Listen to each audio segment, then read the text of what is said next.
And we're back. So welcome back to a brand new episode of Walkin Talkin with Tim. And as you know, we just did 100 episodes. So this is 101, right? Here we go.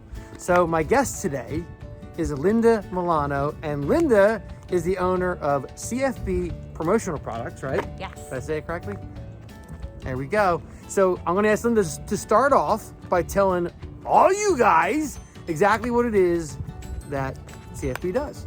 So I am the owner of CFB Promotional Products, and we sell promotional products, right? We sell stuff. We sell stuff, but With your name on it. and it's anything that's branded, pens, mugs, t-shirts, that kind of stuff. But we take more of a consultative approach. Right. Really try to understand who your audience is, what's your goal, what are you trying to accomplish, and really make some suggestions for products that are going to keep you top of mind.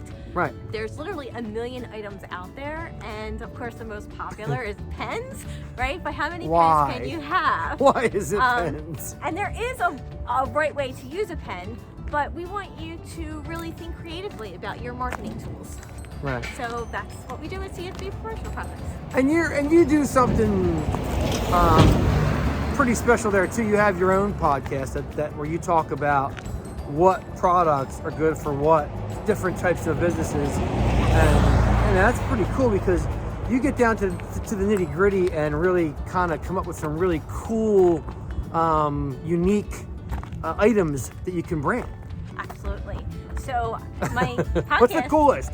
I know it's the coolest. I think are personalized sneakers or imprinted sneakers. Right. There's even ones that light up, Ah. and that's pretty unique. And they always are attention grabbing, and it starts conversations.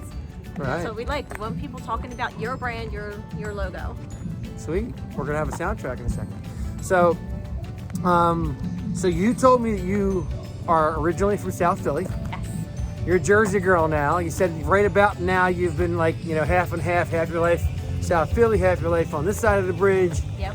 You said that you went to school in South Philly, a school called Gant, right? Yes. Scamp. Yeah. Only 60 kids graduated, right? It was a class of 60. Pretty small. Yes. Right? Pretty cool though, right? And you said you met your husband kind of in between Philly and Jersey, right? And your husband, Chris Milano, not the cookie, right, Chris? So I was told that you had Milano cookies at your wedding reception. Yes. That's pretty cool, Chris. So, but I asked you, I said, are you from South Philly? Do you have, or did you immigrate your family from Italy? And you're like, no, as a matter of fact, not at all. But that's interesting too, right? So, what I find interesting about your story and your life is that you are, you're this extremely genuine person. So as I'm walking around with Linda, I feel like, I almost feel like I was getting interviewed. Okay. So here's the deal though, because you have this particularly really kind-hearted personality. And I shouldn't even say personality, you're just a kind-hearted person. Well, thank you. And I think that just comes out in absolutely everything you do. And so I want to talk about a couple of things. I want to talk about the fact that, well, first of all, you're a huge animal lover. Yes. You got little doggies, Yes. right? Do you still have two, or is it? I have one now. Yeah. We just said goodbye to our Bonbon. That's right. I usually have two at a time, but we're still fresh off the loss of Bonbon. But we Yeah. have Toffee. Toffee. And it's a Pomeranian? It is, yes. They were both Pomeranians, right? They were, yes. Yes. We know the little dog love was we had a Chihuahua ourselves, and it's a whole different thing than when you have a bigger dog. It's an entirely different experience, right? I love all dogs, though. I do too, but there's something about them little dogs that they just steal your heart. It's Absolutely. crazy how much personality comes out of that little thing, right? Yes. It's wild. So that's kind of cool. And then we also talked about your family. You said you have three sisters, one of which is no longer with us, and two live in Jersey, right? One lives in Jersey. Township. In Washington Township. Yep. It's not a bad memory, right? No. I'm trying, man. So, and unfortunately, you did lose one sister to drug addiction. Yes, my youngest sister Toni, she overdosed in 2017. 7 years, you told me. 7 years now, yes. So, but what's inspiring about you is that, you know, as sad as you are about losing your sister, you know, you're doing something about it. So you created Team Toni. Yes. And remind me again the name of the walk. The Proact Recovery Walk. The Proact Recovery Walk. So you have a big team that walks in this walk every year. Yes. And raises money for recovery, which is awesome. Thank you. You know, I mean, good for you. I mean, so, you know, how do you get involved in that? Like, if somebody wants to walk in your walk, how would they do that? So, or just needs help?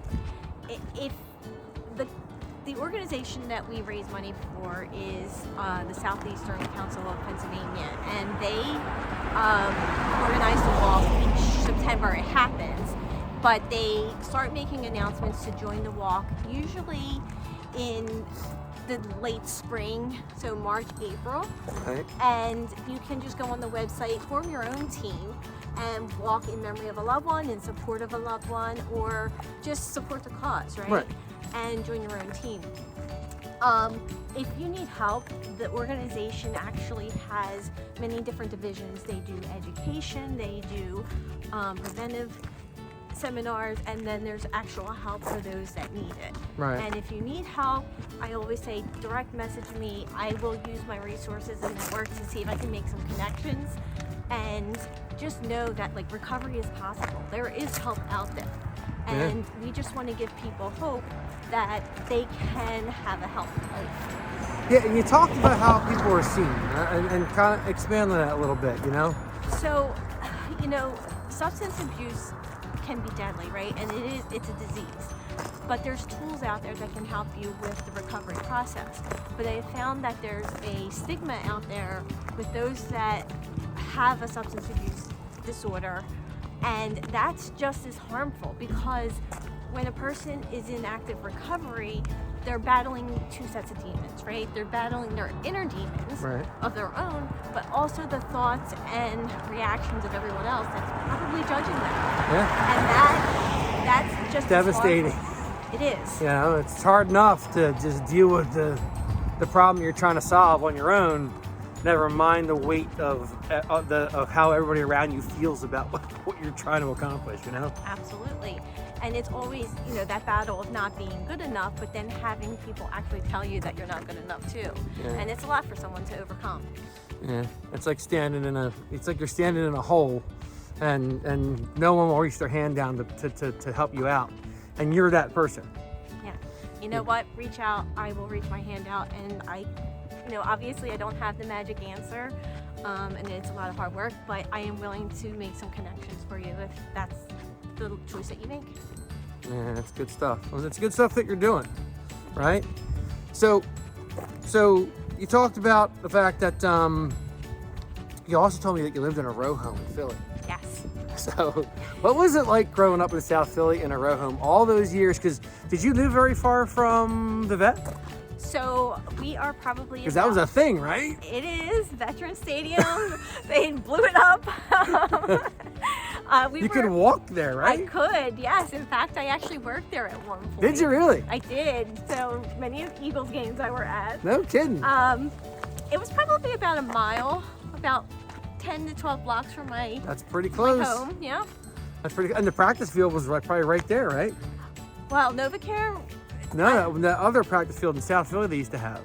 I don't know if I was aware of where that was. There's definitely a little field over there, but that was there too, right? Yes. And then you said that, what else did you tell me about South Philly? Any other little secrets about South Philly that you enjoyed while you were there? Really good food. There's some really hidden gems in South Philly. She said she loves the wooded areas and all this, but she's a city girl at heart. I am a city girl at heart, but I do like parking in Jersey much better. I have a garage and I don't have to parallel park. I stink at that. So you told me that you really like going to Maine, particularly Bar Harbor. Yes. Tell them why, because I've heard this a few times, but you know, I never get sick of hearing about the good stuff. I love being in nature, and Bar Harbor has the beach. You have your rocky beaches, but you also have the mountains, and you have some amazing hikes at Arcadia National Park. There's a healthy food scene, and it's just such an amazing place to vacation and just be, especially if you want to disconnect from Right. It's your happy busyness. place. Yes, it's my happy place. It's totally your happy place. Yeah, I told you that I had Lisa Marina on, and Lisa Marina said the exact same thing. She said there's no other place like it. Yeah. So what is there anything particular while you're there that you do that you're like, this is just, beyond relaxing? There is a rocky beach, and I'm going to mess up the name, but it's like Schooner's Point, and there's a rock formation that forms like a sea. And I love sitting there because the sun hits you and you just stare out at the water and hear the birds and the nature sounds, and it's just so relaxing. And I've been guilty of falling asleep a time or two on that rock. Yeah. So one of the lessons and things I wanted to talk about was we did have a quick conversation about being realistic, right? And and as much as we're walking through this life and we're thinking, life's hard, life's got you down. You go through good times, you go through bad times, and it's the ups and downs, the roller coaster of life, the roller coaster of business, because we're both business owners, right? And especially right now, we've come out of COVID. We're out, right? Mm-hmm. So 23 was that, it was like the plane was landing. Here we are, right? And it seems to me that 24 seems to be that year of, all right, now what's going to happen? And we talked about that a little bit. So, and you said some pretty cool things I thought were pretty insightful. We talked about the fact that, look, I think people are pushing right now. Everybody's on edge. And the reality is, you talked about just taking a step back and being kind, right? So talk a little bit about how you feel about that. There's a lot of pressure on all of us, whether it's pressure we put on ourselves, pressure from external forces, and a lot of times you just need to take a deep breath and reassess, right? And we're not machines. And I think there's expectations we put on ourselves that, and others put on us that make us push past our limits, right? That doesn't. You're not kidding. That doesn't mean it's not over. Right. It's not the. It's not over. That's not the get out of jail card for laziness, right? Like, I'm not encouraging laziness by any means. Not at all. But the reality is, we need to take breaks. We need to give ourselves grace because mistakes are a part of life, right? Failure, you said. Failure is a part of life. It's not the end of the world. It's a chapter in a book, and you get to rewrite it. You get to write how the next chapter goes. And sometimes that's taking a step back and coming up with a plan, and then coming up with the motivation to enact that plan. You see what she did there? She just took failure and made it like, wow, I get to write a book. Like, I get to turn the page. I got a clean slate. Here's a pen. She's got tons of them. Call her for pens. And you get to write a new story. And it's true. I mean, I'm joking around, but it's absolutely true. We have every opportunity, even if everything goes to hell tomorrow, we can start over. And as long as you have the faith to start over, yes, then you should be okay. Absolutely. So listen. So if anybody wants to get hold of you, how do they do that? So the best way to reach me is pick up the phone, give me a call. Let's do it the old-fashioned way, right? 856-513-6610. But if you'd like to reach out to me, you can find me on Facebook and on LinkedIn. It's Linda Milano, and I have a business page at CFB Promotional Products, both on LinkedIn and Facebook. And there you go. Listen, thanks for doing this today. Appreciate it. Thank you for having me. This is the first of 24, and it was cold today, but it wasn't really cold. It wasn't that cold. She loves the cold. and to all of you guys, listen, thanks for watching. Keep on walking, keep on moving. Follow me on Instagram, Facebook, LinkedIn, YouTube, all of it. And we will see you next time on Walkin' and Talkin' with with Tim. Peace.